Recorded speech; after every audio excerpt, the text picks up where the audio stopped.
Hi there, beautiful ladies. Thank you so very much for clicking to watch this amazing video.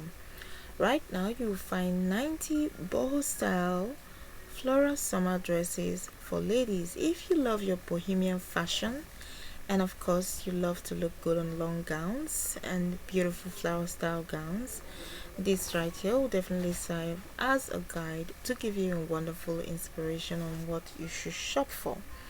Right now you'll find beautiful spring summer floral maxi dresses, long maxi gown dresses at its best, beautiful calico print, plunge neckline, button front, maxi dress styles, very lovely floral or flower dresses, and of course some pattern dresses as well.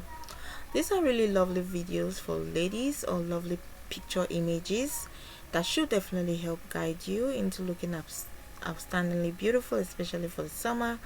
And of course, if you have a party or you have an event to attend and you're wondering what outfit to wear this season, this right here will serve as a very lovely and amazing guide for you. Go right ahead and subscribe to this channel for all the best and amazing ideas you can only find right here. Do well to leave us a like, and of course let's hear from you what you think about the video. Keep coming back for more. You take care. Bye.